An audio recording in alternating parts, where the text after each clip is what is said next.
Okay, we'll get started. To make the time up, I'll give you all 5 or 6 extra seconds. Want to welcome everyone. We haven't been together in a while.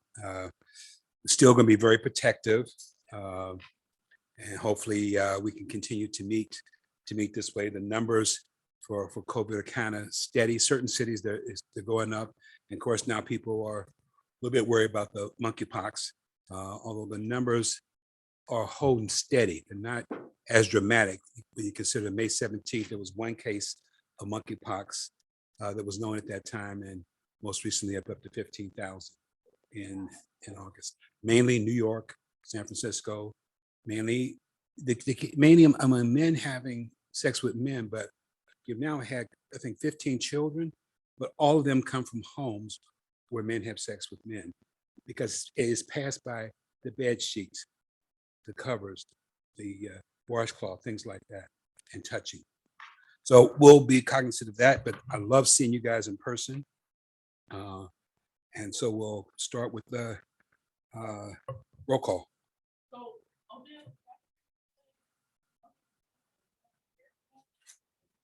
Monkeypox is only really airborne if I have it and I stand in front of your face and talk to you for a period of time, then I'm going to exchange a little bit of saliva, a little bit of that, but it's mainly passed by contact and more vigorous contact. But again, the problem with monkeypox is the first 2 weeks that you are infectious or contagious, you don't have the lesions. Lesions occur the last 2 weeks, and then you are still contagious until those pox are completely healed. So that's the concern for us, obviously, is to make sure we educate people, because there was a child care worker who was positive. The families were worried about that person taking care of their kids, helping their kids. So far, I think the system has done a poor job of educating. They haven't done a good job. Okay. I will do roll call in Micah's absence, and just remind everyone that we are trying a new way to capture the meeting. So make sure to turn on your microphone when you speak so it's captured on the recording. Deborah Alsop. Verlene Dotson. Here. Terry England. Here. Christine Fisher. Here. Marcia Futel. Here. Anthony Hobson. Present. Jalissa Hutchins. Here. Dr. Owens. Present. Laura Sandra Gregg. Here. Bishop Tate. Present. Sally Westheimer. Here. Thank you. Great. Okay. I think everybody's had a chance to review the minutes, so I will accept a motion for approval. So moved. Is there a second? All right. Second. Amber first. All those in favor? All those opposed? Anybody abstaining? Okay, it's passed. All right, we're going to go to the executive director's report. Chara. Okay, just wanted to share and let everyone know that we do not have a update yet on the master agreement renewal. Legal counsel Jacob Purcell is following up diligently with Dan Hoing and CPS. We did hear that they are reviewing the initial draft that we sent over, and we are waiting patiently for that response. I will keep you updated, of course, as we learn more. Also wanted to share with you, we sent as part of the pre-reads the fiscal year 21 impact numbers, and you also have the handout. Those are our high level kind of nice one pager of what our accomplishments were for the last fiscal year. You will see those in kind of a new format at the annual meeting, where we will be doing an annual impact statement that talks about our numbers, our year-over-year accomplishments, and what we've accomplished over the last 5 years during the levy cycle. At the September 29th year 5 evaluation review, that's when you will see an omnibus report that has both of those evaluations, as well as the report we submitted to CPS and a more detailed annual report. Our goal in this is really to talk about impact, not just outputs. So we've divided it into 2 different documents so that we have a quick read. with just that annual impact statement for people. We'll be presenting to Cincinnatus and other groups with that snapshot and that statement. So I think you'll be pleased when you see that at the annual meeting. We also have a update for you on tuition assistance enrollment. As of today, we have 444 applications approved, and we have 129 pending. I think we have a slide that shows that those actual numbers. Remember, these are preliminary numbers along with the graph. We have actually doing enrollment is on the graph. You'll see that blue line is a little bit higher than we've been in previous years. We're pulling through those last applications that are pending. And we are very excited because we have a new P team member, Jacob Staley, that I shared with you, has joined our outreach and enrollment team, who will be going out on site to visit those providers and make sure that those applications are complete. All of those documents come in to make sure that the enrollment process is complete. We had a great event this Saturday with peanut butter and jam, with our back to school jam. I have to say thank you very much again to U.S. Union Savings and Guardian Savings Bank, the African American Chamber of Commerce, and of course the Village Preschool in Anderson. Because of them, we have 1,000 backpacks that we have available for all of our enrolled students. And a new thing this year, every backpack includes a book the night before preschool, so that all of our students have that with them. And we also had enough resources to provide a copy of the book for all of the students who are at QI sites as well. So we're pleased to be able to share that with them.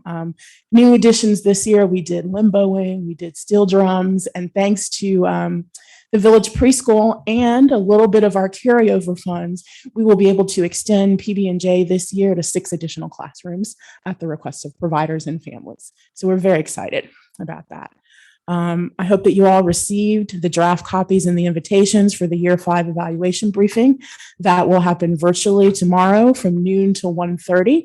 The purpose in this is to do the briefings that we did last year before we release it to the public instead of after we release it to the public. We will then take the feedback and the questions from all of you to make sure that there are responses to that in the final copy of the evaluation. We highlight the things that you think are important so that on the 29th, when we will be inviting the press, all of our previous board members, everyone to join us to really see what our results were after 5 years, we'll have a clean, crisp copy to share with the public.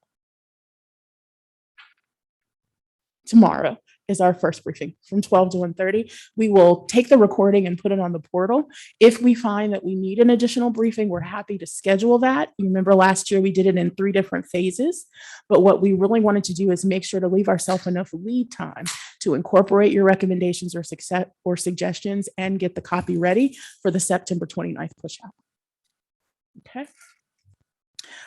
Personnel, as you all know, you were gracious enough to encourage me to hire a deputy director. We did a first round trying to find a director of strategy and communications. As you know, the job market is very, very tight. So we have actually pulled that posting from the United Way site. We're going to reflect a little bit more on what that position looks like, really, and try to engage a search forum to help us find the exact candidate. When we get that description redrafted and ready to post, we will, of course, share it with you as a board. In thinking very strategically and carefully about it, we will delay rather than make a rapid hire to make the right hire. So I ask for grace while we continue to do that and understand many of the things that we hope to be absolutely done and on top of now, like the complete build out of our strategic plan, may take a little bit longer until we get that position in place and the new communications person that will be a direct report to that position. So that is an update on that. And then also wanted to share that we have some exciting upcoming events. I hope that you all received your invitation to the 4C for Children Champions Gala. It is also their 50th anniversary celebration. And we are so lucky that one of our board members, Sally Westheimer, will be receiving the Legacy Award. The Preschool Promise will also be acknowledged with the Agency Impact Award. And of the 50 individuals that will be recognized, you'll notice some familiar names on the list, including Miss Alsop, Miss England, our founding CEO, Stephanie Bird, Greg Landsman. So we anticipate it will be a fun event. That will be Saturday, October 8th at 6 p.m., black tie. We do have 4 tickets available. So if anyone is interested in attending, what Dr. Owen said we should do is everybody who wants to come, put your name in a hat, and we will randomly select to be fair to everyone. If you are purchasing tickets or a host and you would like to be seated at a preschool promise table, please let me know because they have graciously agreed to help us group our tables together, even if we buy individual tickets. $150 or host tickets for $250. So congratulations, well-deserved honor and recognition. And we are looking forward to all having our masquerade outfits ready for October 8th. Also, to save the date, Leading Men Fellowship, as you know, is the program that Greenlight Fund bought here to really try to build our talent pipeline with young African-American men to get them interested in early childhood education, as well as providing literacy and reading support through tutoring for some preschool sites throughout. It is a partnership, and those fellows have been placed at both CPS sites and community provider sites. They will be having their first kickoff Cinovation event. And so on November 3rd, we will also have 8 tickets to that event. So anyone interested, as those details become available, I'll share those as well. And also, if everyone will mark their calendar for October 1st, the NAACP's Freedom Fund dinner. We also will have a table at that event and do marketing as well. As you know, the NAACP has long been a supporter of Preschool Promise. We appreciate having Marcia Futel as our liaison to the NAACP, and we want to support that event. So please send me an email or send Tanya an email if you're interested in sitting at the Preschool Promise table. Okay. With that, that is my executive director's report. Okay, so Metrics IQ, as you know, the contract expires tomorrow. We have not yet completed and issued the RFP, so I am requesting that we go on a month-to-month basis with that contract until the RFP is completed, and I anticipate that will be done by October 1st. We were in a situation where even if we had completed the RFP, I would not ask for a transition of a vendor when it's back to school and enrollment time. So if it didn't happen by July, it can't happen until October because we cannot have an interruption of enrollment and pull-in. That metrics contract will look a little bit, the vendor contract for whoever we select for eligibility and processing will look a little bit different because we will also be asking that vendor to assume the responsibility for teacher promise grant processing and staff support processing. That takes almost 40% of an FTE to do the monthly checks and paperwork for that. That seems like an extreme amount of staff time that could be better used in a different way. So we'll add that to their eligibility and proofing requirements, as well as expanding what they've been doing on the QI side. All that is built into the budget and will be seen in the RFP released. So my request now is for this interim month-to-month contract that has the same terms as the contract that we currently have be approved by the board.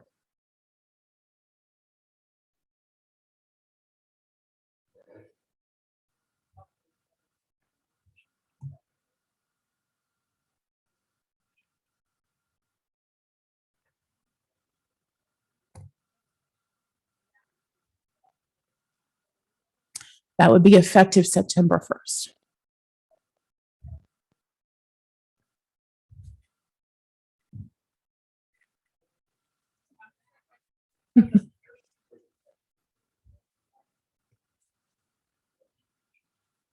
Is it month to month forever, or do we need to put some kind of end date on it that it would either have to come back to us for approval or be decided? My request is that it be month to month for 90 days for 3 months, because even if no matter what the vendor contract looks like, there will be transition time and overlap. And it is no problem. I will update you monthly on this, but I'm very comfortable with a 90-day runway. And if not, coming back to the board to say, this is the situation and requesting additional approval. Is that also a friendly amendment?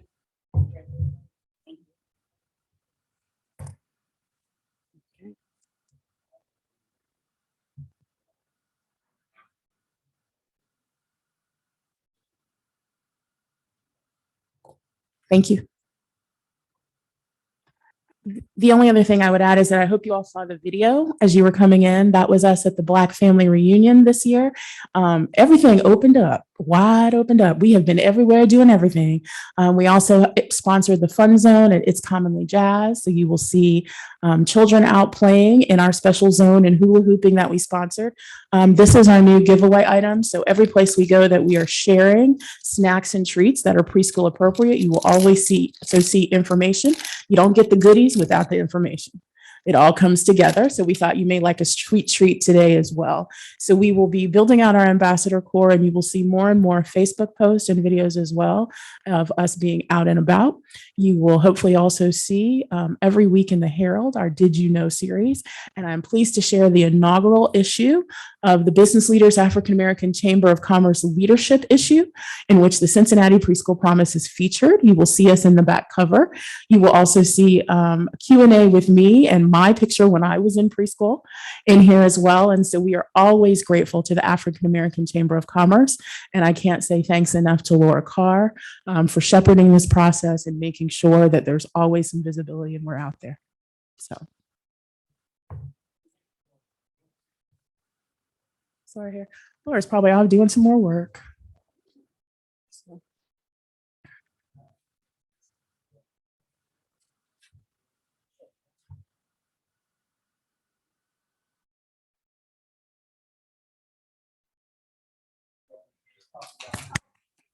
Thank you, Laura. So we appreciate you leading the process and really stepping up and leading our communications coverage that we've had, both media, WCPO, Herald, and this new edition is fantastic, and we appreciate it, Laura.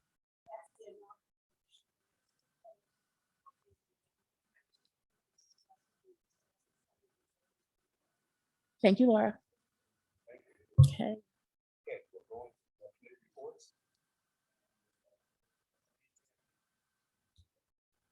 Thank you, Dr. Owens. In the packet is a summary of the year-end financial statement.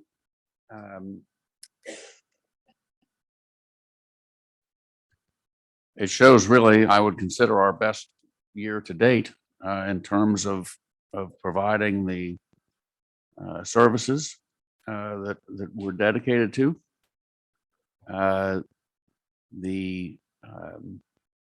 The red footnote you'll see there, and this is page 21, I guess, of your packet,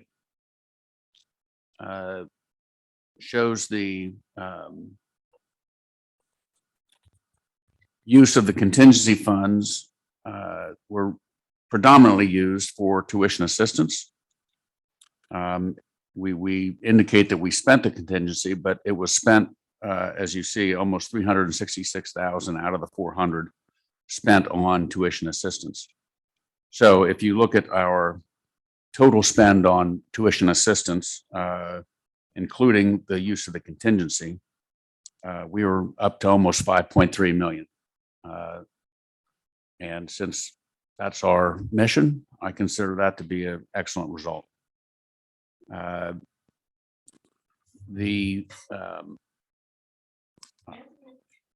Yes. It's page 21 of the packet in front of you. And the little red footnotes are what I was calling your attention to. We've seen the ongoing results through the year. So this is in line with what we've been reporting at every meeting and as reviewed by the Financial Committee.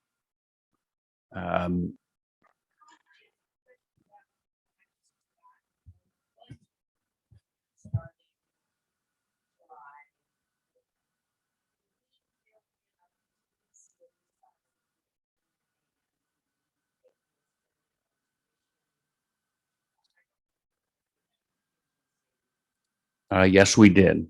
And I think it was 500,000. Again, I don't know that we think we'll spend it on tuition assistance, but we want the ability to spend it as needed. So it could be in any of our program categories.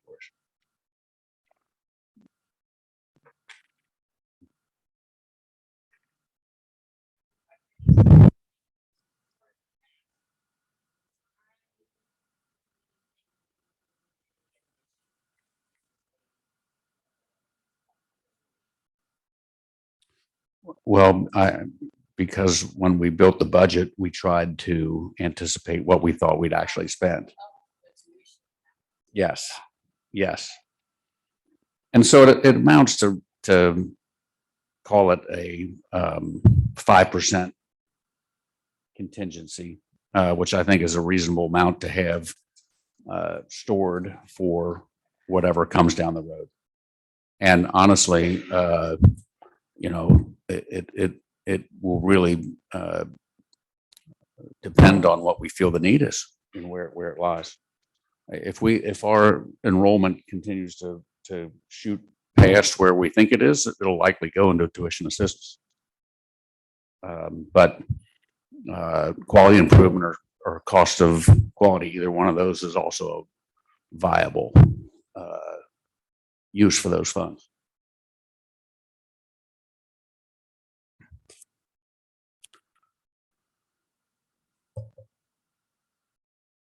One other item to note, I think this is, again, an indication, I think, of our success in this past year, for which your chair of the Finance Committee would like to take full credit.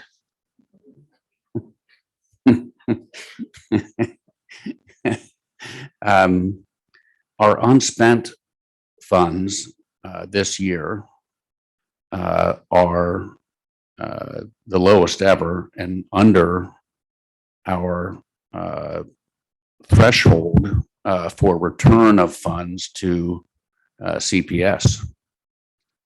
So the carryover of unspent funds this year from our budget of 9.7 to our actual of 9 point close to 2, $500,000 remains with us. And we are fortunate to have an executive director who can decide where those funds are best spent. But it certainly gives us an opportunity to do some significant service where needed. And again, this isn't a contingency. This is an actual addition that we have the freedom to really put where Shara finds our need the greatest. So I think that's a great opportunity, and that's again another outcome from our successful year just finished. Well, If you didn't hear me, I said, could we give Hector? I He's prefer always on us. I prefer it to stay with the You want to take it finance yourself? chair. All I right. think the finance chair is where but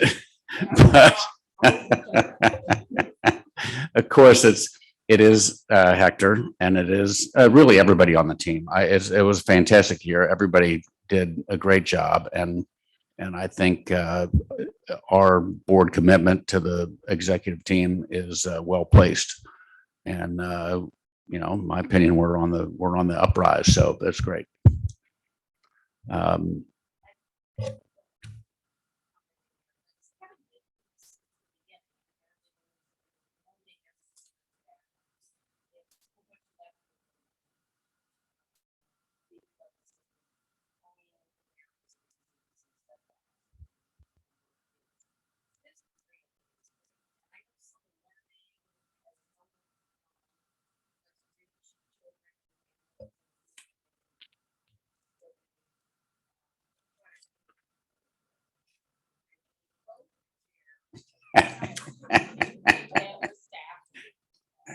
Yeah.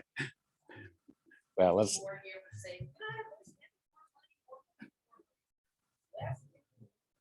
But let me just go on the other side to ensure that have we provided enough playground equipment? Have we helped people with their insurance as much as we can? If we're going to have a surplus, have we really used it in a way that we can elevate people up? Make sure that we didn't hold back on some projects we thought maybe were outside our scope that actually could make a difference to that individual center. Well, a lot was the COVID funds that came in and took a lot of that burden off of our budget, and allowed us to put it into tuition assistance. And you know, and really this excess is something where Shara can really guide us to where we need to put it. And she has to report to us where she wants this money to go. We have to approve her spend, but I think it's an exciting opportunity. And it is that we've been discussing with staff team. We've gotten input from provider council. We've talked to parents. I always have a project brewing that I say, can we, if we, should we? And that's really an opportunity with this budget. And it is aligned one by one, every request for spend, not only with a recommendation that came from a previous evaluation, but also part of our new strategic plan. So we are very careful in preparing that proposal for consideration by the Finance and Audit Committee that we line these things up. And some more immediate things like the success of peanut butter and jam. And I can't say enough on how that is a learning opportunity for students, but a parent engagement opportunity, a provider publicity opportunity. It is so many things with Pitch Night that has come out of that, and us being able to leverage the resources that we've already invested with this little bit of extra that we have to see a provider and a site light up like I got to see on Saturday is really what these resources will be dedicated to. Okay. Yes. Is your mic on? Turn your mic on, please.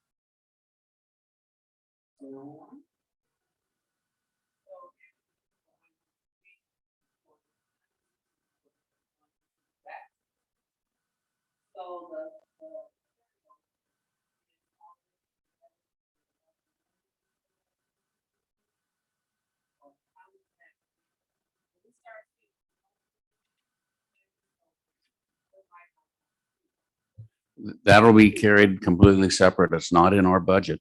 It's not in our operating budget at all. So that'll be a separate line item, if you will, that will not, it has no budgetary impact at all. This will be a pure extra.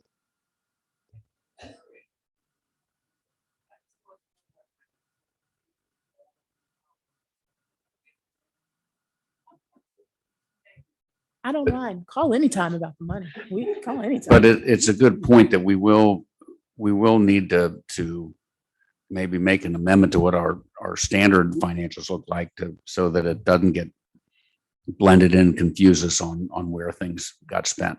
We may have a special projects line or something that we can throw on there so we can see it.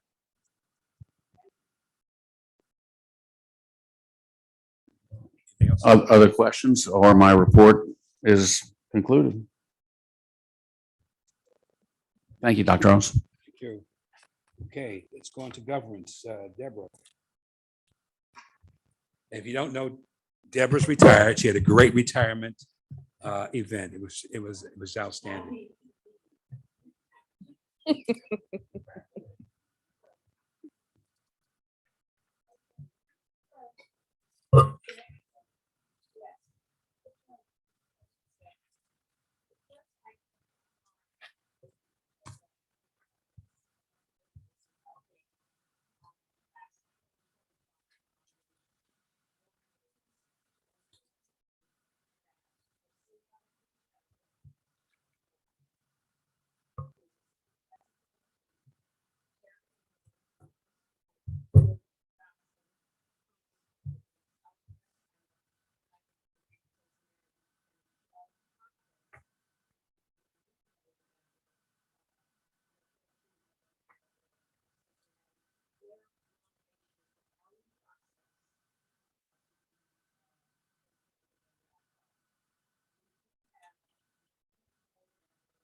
Hey, Jacob, I'm behind you. So um, I, well, from reading, the 2 consecutive 3-year terms and the 8 consecutive years always sort of bugged me.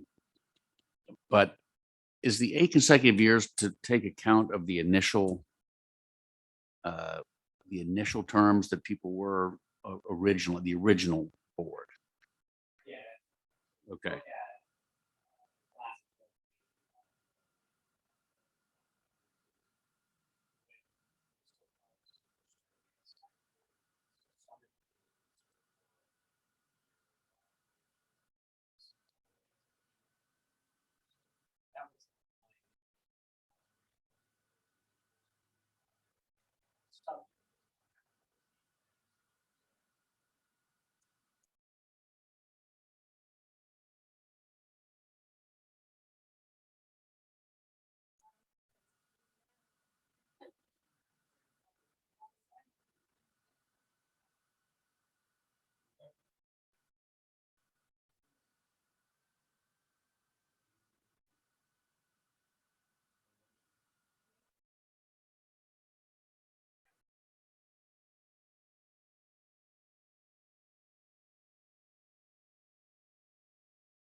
Aye.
So I have most of it memorized, but not the whole thing.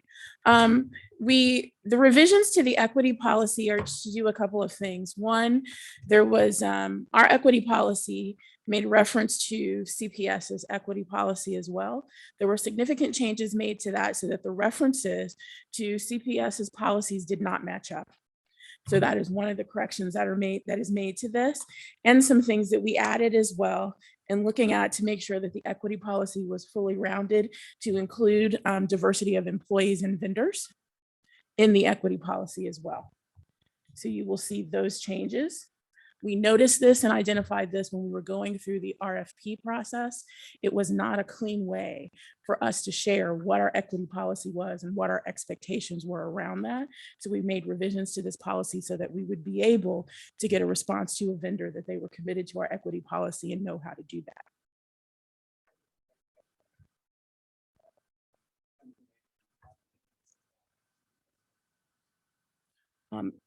Sure. It was my understanding that the board wanted their own unique equity policy from the onset, and that is why they chose to craft their own and make reference and incorporate CPS's policy. I followed that same trend and thought that as a different organization, it has always been prioritized. Equity is not only what the board made a commitment to, but it's also part of our mission. And so it was my understanding that it was a separate and distinct policy that was carefully drafted. So we didn't want to start from scratch. We wanted to improve and make the modifications to make it consistent. And you will also see with this, the equity rubric. The request is that the board consider the equity policy and ultimately move for approval of that equity policy. The rubric does not in fact need approval. The rubric outlines for you how the staff will be applying the equity policy when we come to report to you on an annual basis, what we're doing in terms of equity, how we've measured up, how we've implemented policies in an equitable way. You will notice now all that you see is a numbers report, right? Based on the race and ethnicity of our students, based on the race and ethnicity of our providers. This is a deeper dive that was originally drafted in this rubric with the policy that lets us be a little bit more intentional on and transparent about how we're spending, what we're doing, and where there are opportunities for change and improvement. So we have, the governance committee reviewed this carefully at 2 meetings, and then now is an opportunity for discussion with the board. A question for Jacob first. Since this is taxpayers' money, CPS's money in a sense, is there a firewall between the two? Can we be sued by a vendor because we're more restrictive than, say, CPS on the issue? That's a good question.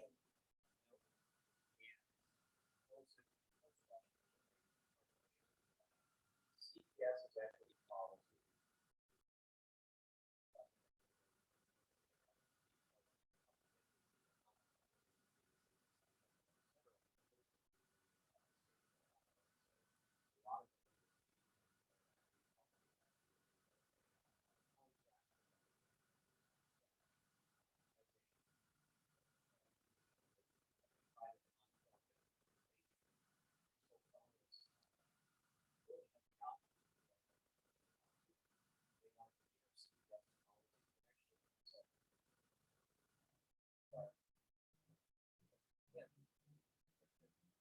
Organization that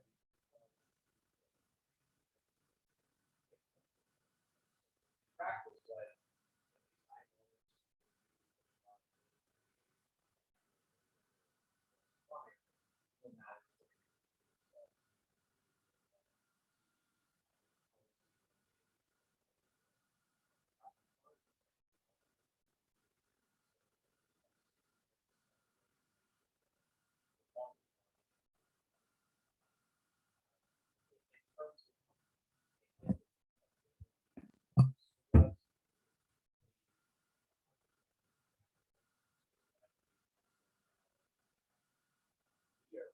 all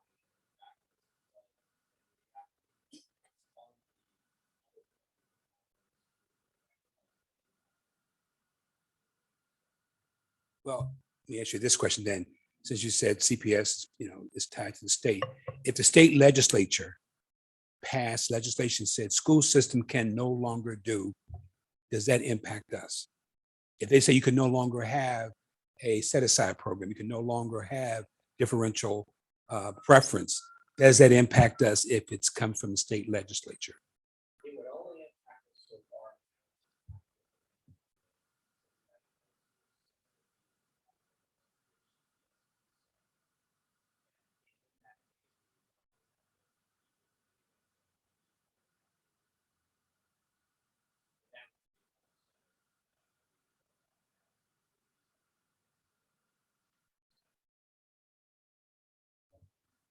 Given what's going on in this country, let me ask another question then. If the state legislature said no more teaching of Black history in elementary school, does that mean that preschool promise could not talk about Black history in preschool?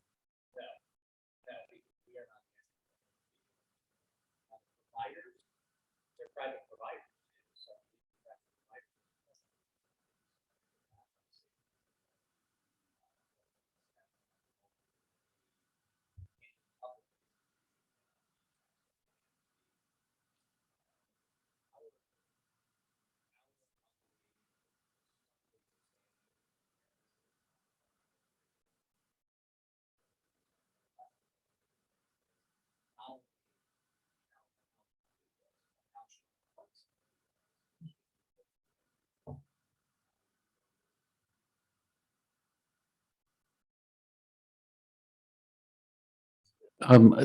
The policy has these green SG 201s and SG 103 and SG 3. What are those? Those are matched and aligned in the draft policy with our strategic goals and how they're lined up.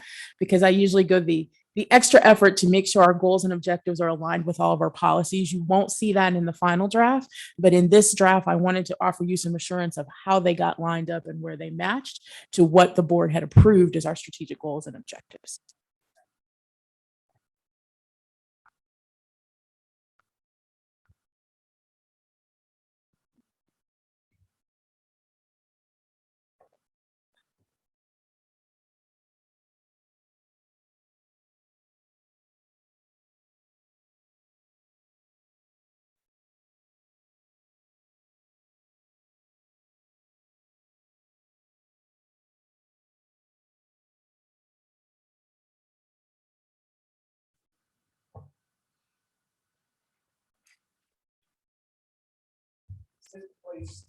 for this organization to talk about its pay gap or equity in pay?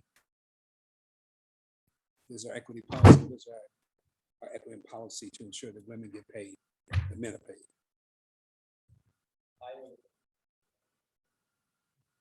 I think so. We do specifically talk about equity and education in the workforce.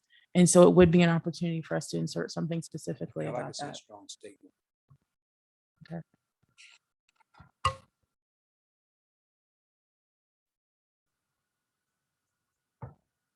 Because the next female chair of the board should be paid the same. I think that's only fair, right? You guys agree?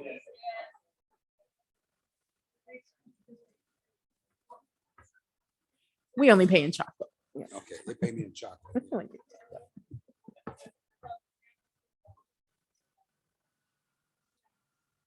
chocolate. I told you it's kosher. It's kosher.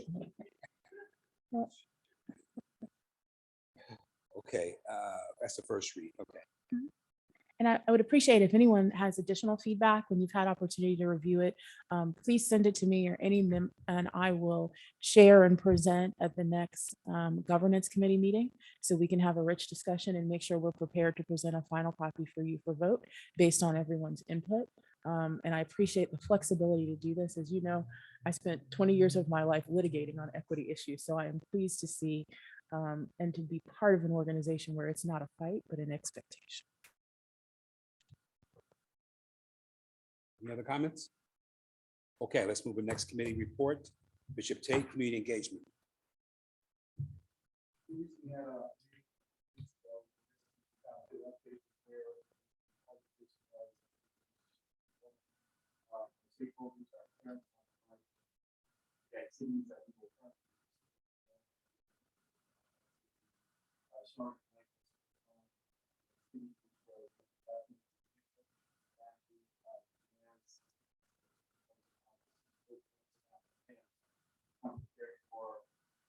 Fall events. So we'll get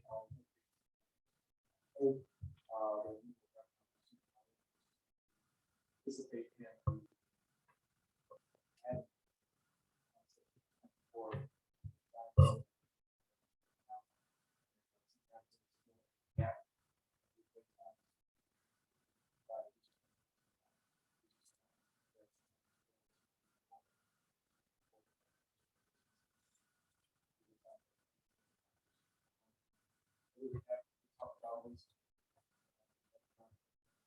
series of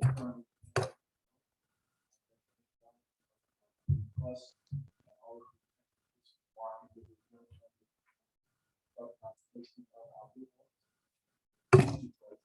one question came up. Why does it seem that most of our signs, some supplements outside CPS boundaries, the response was people see it coming into the boundary as opposed to going out. Visiting since that contact rate, you may not see it, their respective boundaries.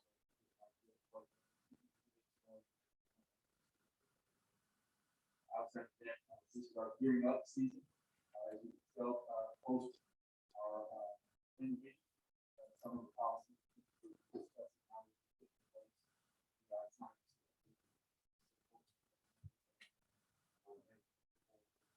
Evaluation group.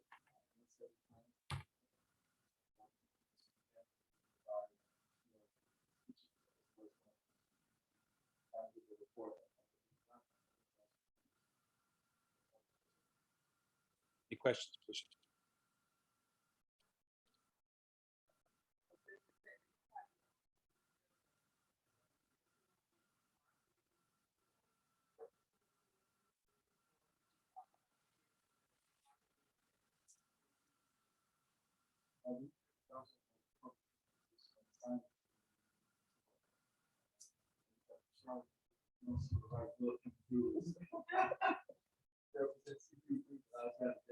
We haven't done a ban.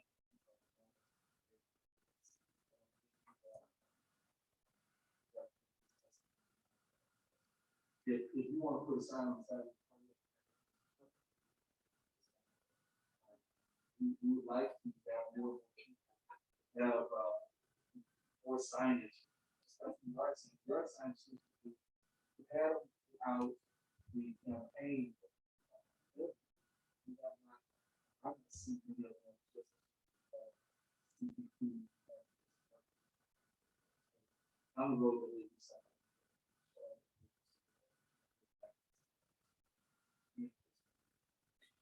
sign.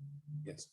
I would like to just say also for the first time this year in terms of transportation, inside of there's a couple of modalities on the buses so that inside the bus, we also have signage that's a QR code. So anybody that's in there can quickly swipe the QR code and get to registration in addition to the bus wraps.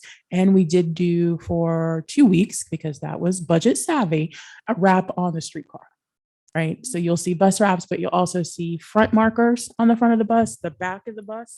And we heightened it and changed it, and inside a scannable marker. So that's something a little bit different this year where we layered it. So it's not just advertisement, but it is that direct QR code to help drive access to enrollment forms.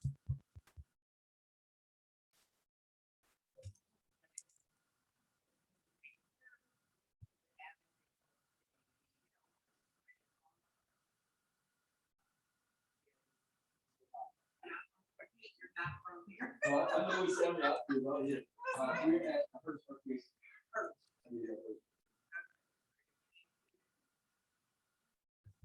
And Shar, I think that the message on the treat is also would be a very effective way to get with the QR code. Very good. At the Black Family Reunion, people kept taking off the postcard and trying to leave the snack with the snacks and no postcard. And I said, this is not a concession stand. This is the preschool promise tent. You must have information with your treat. So.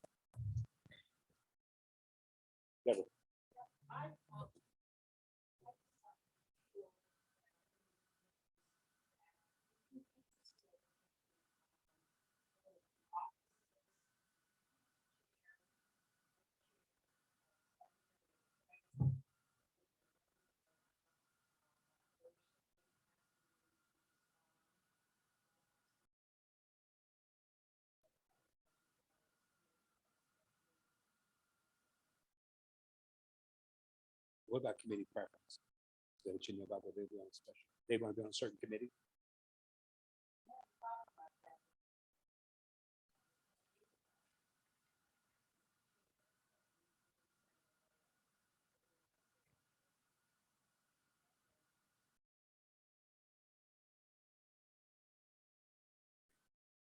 Okay, we'll go on now to CPS update. Vera's there in the back. I didn't recognize you at first. You must have been to Florida. Oh, okay.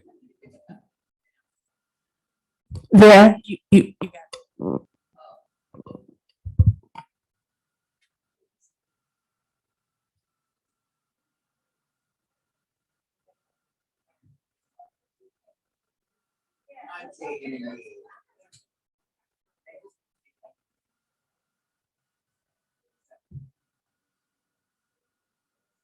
Can't hear you. I wanted to say thank you for, that's word and all of us. Greatly appreciate it. Just a couple numbers are, now we are 79% in our district route, and that is all. So right now, we're $2 and sitting in seats as of today, we had one that. So we were off to a really good start, and I'm excited, and the partnership as follows. Started this past week, and it was so exciting to see our 15 young men in the classrooms and the kids. So excited that they were working with them. They will be doing CC's program with children in kindergarten, along with tomorrow and Friday, they take training, which will be resource that will be also utilized. To make sure our children are ready. Thank you. Vera, do you know what the overall attendance for CPS is this year? Is it up or down? I think currently we are up a little, but we are processing. I'm not sure about the high school.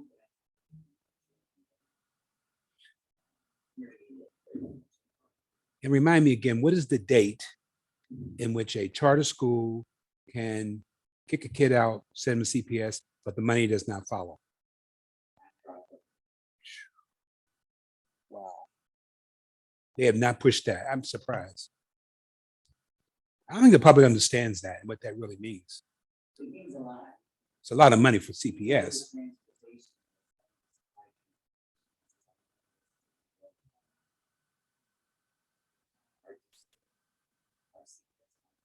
Wow. October 1st. Okay. Any questions for Vera? Anybody else have any questions for Vera? Okay. We'll go to our I'll have observers. a question. Yeah, with Chris. Yeah, go ahead. Vera, across the country and obviously even with our community providers, staffing is a big issue. How are you doing with staffing at the preschool level in the district?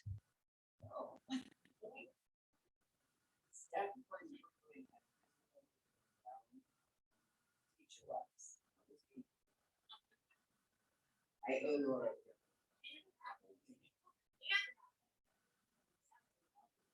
Okay.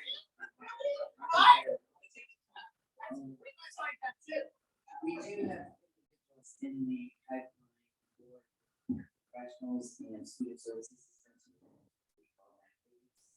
We found a lot of challenges. Also, is we are sending background checks. States they are slightly back along with. So that is delaying a lot of individuals from employees. And so we're finding such a way for the state to get that information. By the time we get back from the state, they're able to start. They've been picked up by a company that's so that's the challenge that's been this year. So we're doing our best, but it is definitely challenging. Now, Vera, your superintendent last week said that in June you were short, CPS was short 149 teachers. Last week she was down to 36. Do you know the breakdown of those 36, those high school teachers, elementary school teachers, preschool teachers? I'm not sure of the total breakdown. That would be something. I know it's a preschool teacher. We are very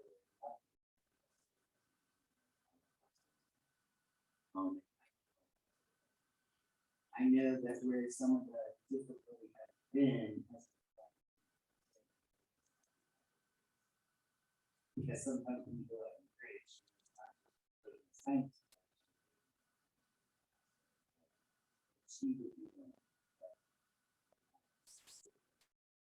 And when the state says they're going to have a special program to allow people who are retired in other fields become teachers, do you know what the training is going to be, or what does that mean? If you have a bachelor's and then specific courses you have to take. Some courses usually it's within a year. We can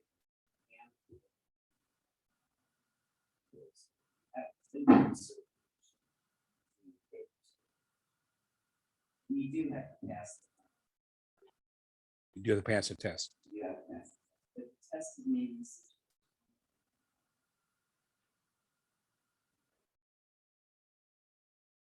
Okay, is there any role for Preschool Promise to play in that to help get more teachers for preschools?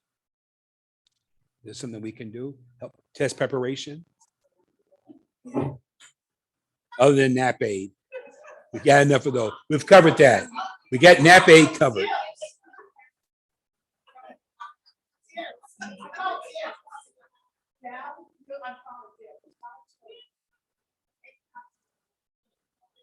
Okay. I would say the best way is.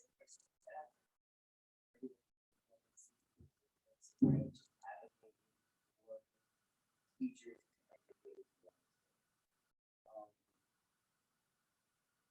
It's been a very difficult couple of years. That level of staff, whether it's provided or has not been well respectfully. And I think that's not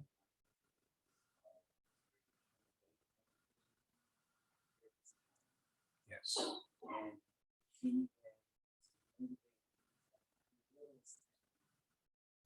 we need a lot of stuff. I think it's how I feel now.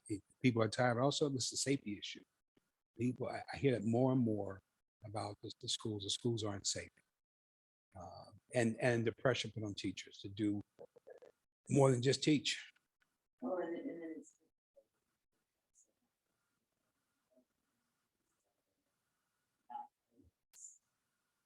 Cheering in their face. Right.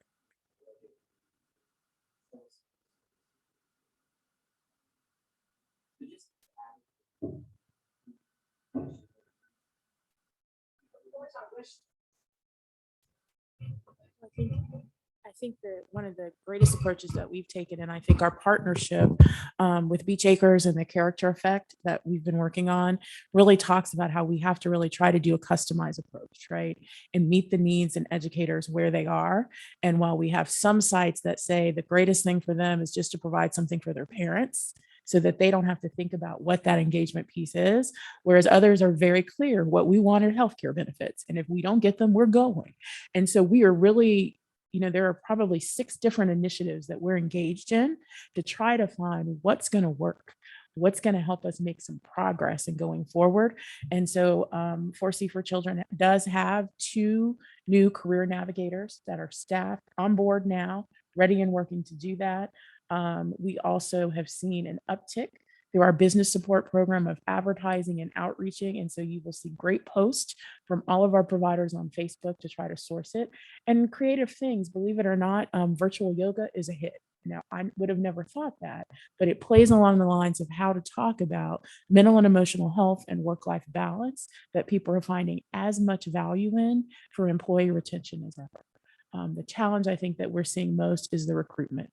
I do not know where the new student pipeline is coming from. And that's where. Customize.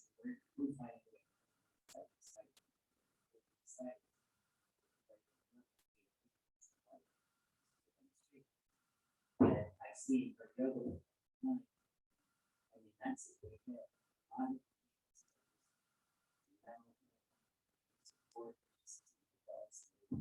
Children, as they need a break too. So even each of the kids.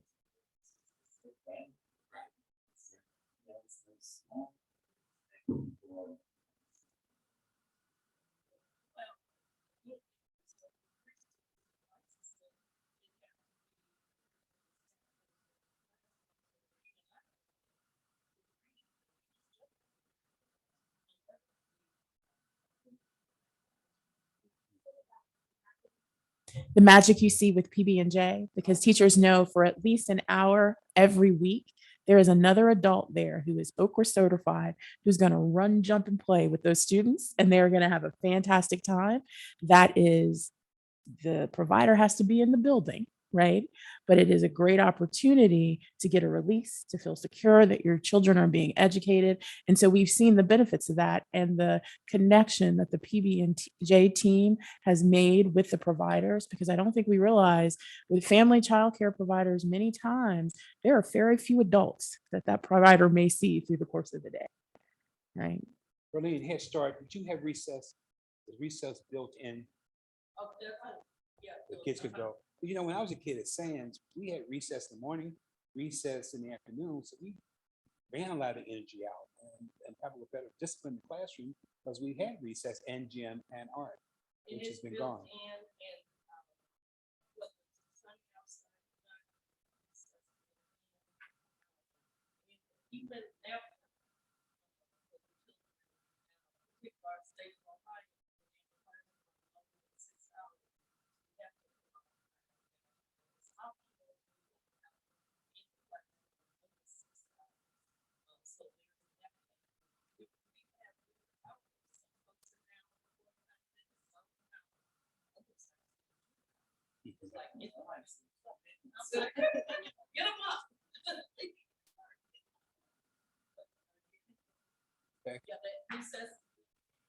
Thank you. Good discussion. Any other? I do know the background check is an issue, and even for volunteers, which is the right thing, that CPS is being more diligent about ensuring that volunteers in the schools have background checks, but Kilgore has just implemented that, and it took 3 months for my background check to come back. Wow. I don't think it's because there's issues in it, but it just took a long time. Yeah. And that reduces the population even more that can help and serve. Downtown at the sheriff's center. That's where we had our. We had that.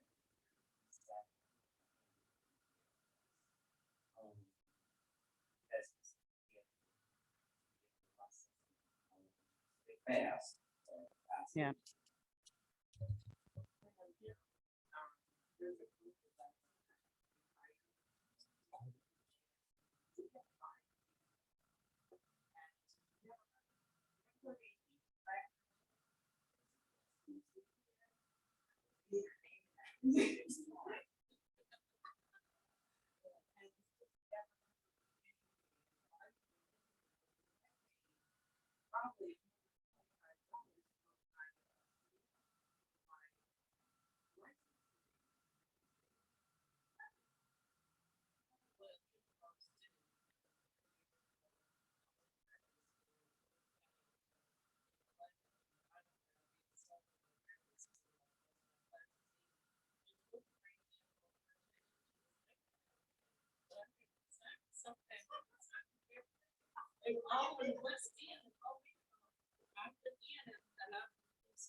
Okay.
All right, let me, before we go to the other observers, there's some people in the back. Can the people in the back stand and tell us who you are and who you represent? Thank you for being here today.